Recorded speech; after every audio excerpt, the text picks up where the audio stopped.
semuanya, jumpa lagi dengan aku Sisio Sulitia. Kali ini kita berada di segmen belajar tutorial kisi-kisi soal SKB untuk P3K Tenaga Teknis dan CPNS di lingkungan Kementerian Lingkungan Hidup. Part 9. Seperti apa? Disimak ya.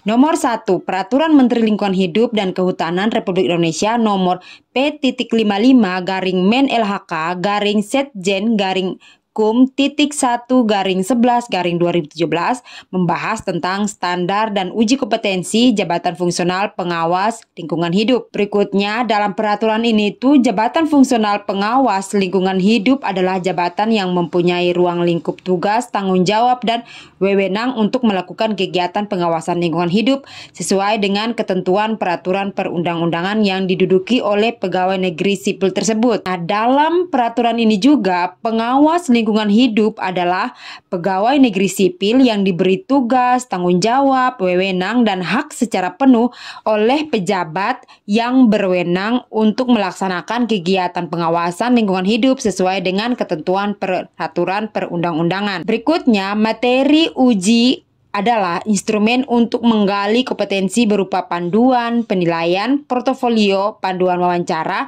panduan demonstrasi, panduan simulasi, dan panduan uji lisan serta naskah uji tulis.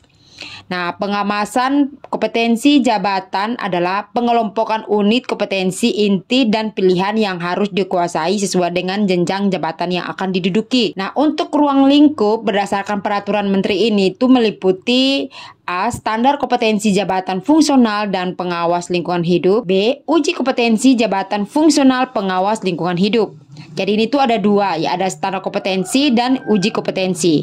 Berikutnya, jenjang jabatan fungsional pengawas lingkungan hidup dengan tingkat keahlian ada 3. Yang pertama, jabatan fungsional pengawas lingkungan hidup ahli pertama, ahli muda, dan juga ahli madya. Nah, standar kompetensi jabatan fungsional pengawas lingkungan hidup ini digunakan sebagai pedoman dalam penyusunan materi uji kompetensi untuk pengangkatan pertama, terus kemudian ahli tugas, serta penyesuaian ijazah pegawai negeri sipil dalam jabatan fungsional pengawas lingkungan hidup dan kenaikan jenjang jabatan fungsional pengawas lingkungan hidup. Nah, yang kedua, pedoman dalam penyusunan kurikulum berbasis kompetensi, dan yang ketiga adalah pedoman dalam pembinaan dan peningkatan kinerja pengawas lingkungan hidup. Berikutnya, yang ke-10, standar kompetensi manajerial. Ini dia terbagi dalam beberapa standar. Yang pertama ada integrasi, kemampuan menghadapi perubahan, perencanaan yang terorganisasi, ada kerjasama, ada kepemimpinan, ada berpikir analitis,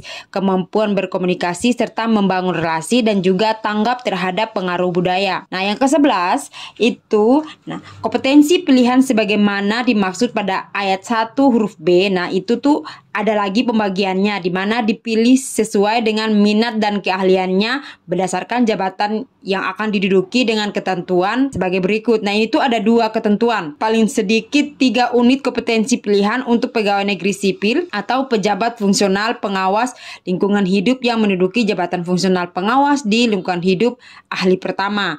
Nah, yang kedua, paling sedikit ada 4 unit kompetensi pilihan untuk pegawai negeri sipil atau pejabat fungsional pegawai lingkungan hidup yang akan menduduki atau naik ke jenjang jabatan fungsional pengawas lingkungan hidup ahli muda dan atau ahli madya.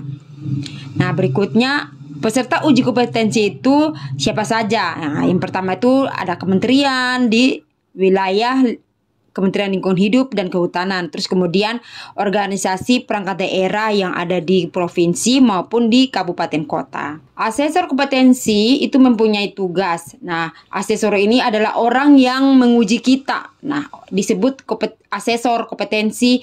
Nah, dia memiliki tugas ada 3, menyusun materi uji, melakukan uji, dan juga mengolah dan merekomendasikan hasil uji. Nah, terus pelaksanaan ujian kompetensi ini dapat dilakukan dengan metode verifikasi portofolio, terus ada tes tertulisnya, ada tes lisan, ada wawancara, dan juga ada simulasi atau demonstrasi. Nah, itu dia yang bisa aku share ke teman-teman. Semoga bermanfaat. Sampai jumpa. Dadah.